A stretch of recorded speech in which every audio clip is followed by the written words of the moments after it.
అందరికీ నమస్కారం.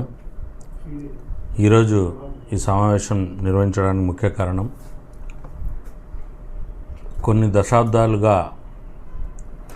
అనంతపూర్ జిల్లాకి ఆర్డిటి అనేది సంస్థ అనేది ఒక వరం. ఎన్నో సేవా కార్యక్రమాలు నిర్వహిస్తూ ఒక ఎడ్యుకేషన్లో అయితేనేమి, అలాగే స్పోర్ట్స్లో అయితేనేమి. ఎందుకంటే స్పోర్ట్స్లో మనం ఆర్డిటి క్రికెట్ స్టేడియం అనేది ఎంత అద్భుతంగా ఉంది, ఎంతమంది క్రీడాకారులందరినీ ప్రోత్సహించడం జరుగుతుంది. అలాగే ఎడ్యుకేషన్, ముఖ్యంగా మారుమూల గ్రామాల్లో విద్యార్థులకు విద్యార్థినులకు ఎడ్యుకేషన్లో ఎంతోమందికి ఉచిత ఎడ్యుకేషన్ ఇవ్వడం జరుగుతుంది. అలాగే ఈ హాస్పిటల్ కరోనా టైంలో కొన్ని వేల మందికి ఉచితంగా ఆ రోజు చికిత్స అందించడం జరిగింది.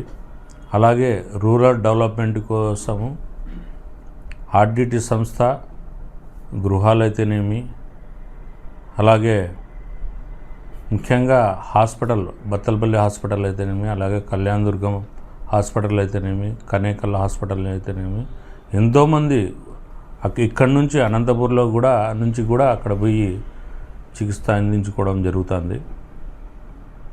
ఒక ఆర్డిటి అనేది అనంతపూర్ జిల్లాకి ఒక వరం లాంటిది.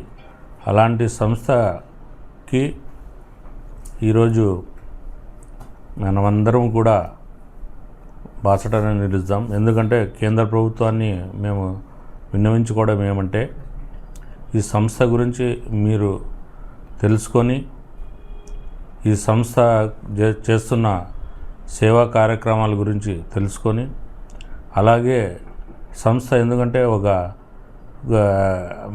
అన్ని కులాలకి, అన్ని మతాలకి, అన్ని గుడిలకైతేనేమి, అలాగే మసీదులకైతేనేమి, చర్చిలకైతే ప్రతి ఒక్కదానికి వాళ్ళు సహాయ సహకారాలు అందిస్తూ ఈ కొన్ని దశాబ్దాలుగా, దాదాపు 5 దశాబ్దాలకు పైగా ఈ అనంతపూర్ జిల్లాలో సేవ చేస్తున్నారు.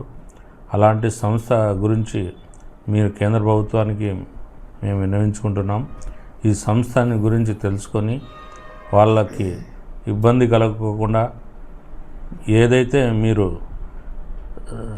ఒక జీవో తీసుకొని వచ్చి సంస్థని ఇబ్బంది కలుగుతుంది అని ప్రజలు భావిస్తున్నారు కాబట్టి ఖచ్చితంగా మీరు దాని విషయం ఆలోచించాలని, పునరాలోచించాలని తెలియజేస్తున్నాం. అలాగే సంస్థ, నేను చైర్మన్గా ఉన్నప్పుడు కూడా ఆ సంస్థ గ్రంథాలయాలను నిర్వహించడం జరిగింది. ఏ విధంగా అంటే ఏపీ తెలంగాణలో ఎక్కడ లేని విధంగా డిజిటల్ గ్రంథాలయం ఆ రోజు నిర్మించడం జరిగింది. ఆ రోజు మేము పోయి గ్రంథాలయ సంస్థలో ఫండింగ్ లేవు, సంస్థ చాలా వెనకబడి ఉంది, మీ సహాయ సహకారాలు కావాలి అని చెప్పి ఆ రోజు మేము మంచు ఫెర్రర్ గారిని కలవడం జరిగింది.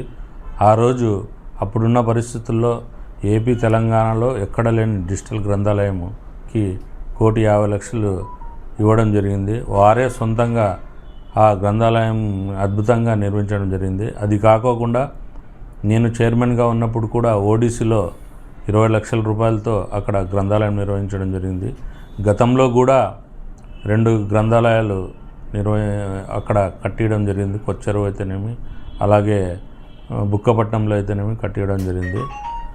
అందుకోసం మేమంతా కూడా ఆర్డిటికి, వాళ్ళు చేస్తున్న సేవకి ప్రతి ఒక్క ప్రజలు కూడా వాళ్ళకు తెలుసు.